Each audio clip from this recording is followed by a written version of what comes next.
Guys কিতা খবর আছেন নিবাল্লা আজকে লম্বা গাড়িয়ে রওনা দিলাম ঢাকার উদ্দেশ্যে। ট্রেনে যারা যাতায়াত করেন শুধু ট্রেনে যাওয়ার অনুভূতিটা শুধু তারাও বুঝবা। এর ভিতরে হামাইতেও দেখি এতগুলা ময়লা আবর্জনা রাস্তার দ্বারে দ্বারে রাখছে। কিতার লাগি যে বিদেশিরা খোঁজ যে বাংলাদেশ এতটা খাসরা আজকে আমি আতে নাতে প্রমাণ পাইলাম। সূর্য উঠার লগ লগ আমি কিন্তু ঢাকা শহর আইয়া পৌঁছে গেছি।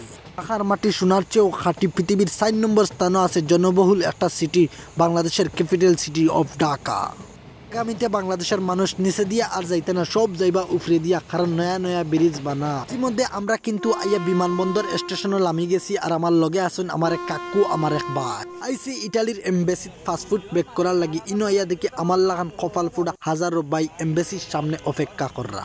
দীর্ঘ 1.5 বছর পরে এমবেসি মেসেজ দিছে আমরা দিয়া কইছি তোমার ফাস্টফুড খান জলদি নেও গিয়া। চাষাবাতি যা জিন্দাবাদ জিন্দাবাদ। আমরা ফাস্টফুড আমরা আতো পাইলাম, পাওয়ার পরে মহা খুশি, কারণ দীর্ঘ 1.5 বছর পরে পাইছি। কাকুরে লইয়া আইলাম রেস্টুরেন্টও, এখানে আইয়া নাস্তা করলাম, খাইলাম, পান খাইলাম, খাইয়া আমরা আইয়া পৌঁছে গেলাম মতিঝিল। মানে দি সাইয়া দেখি উফরে দি যায় মেট্রো রেল। মতিঝিল আইসি আর বাংলাদেশের জাতীয় মসজিদ বাইতুল মুকাররমও যাইতাম না, ইলা কোনো কথা হয়নি।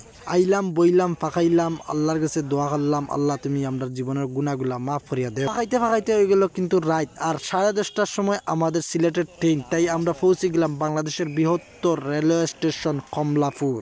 ইনো আইয়া পৌঁছিলাম তো বালা কথা, আমাদের কাছে কিন্তু কোনো টিকিট নাই। পরে কিন্তু আমরা ব্ল্যাকের 3টা টিকিট লইলাম আর সিধা ঢুকে গেলাম রেলওয়ে স্টেশন। আমরা বাংলাদেশের স্টেশনটা খুবই সুন্দর।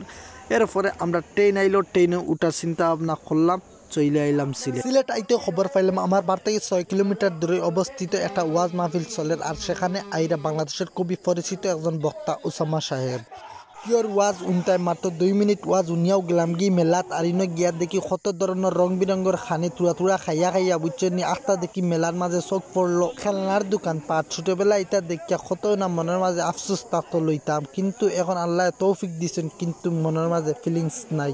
ধন্যবাদ, ভালো থাকবা, দেখাইব অন্য কোনো ভিডিওতে।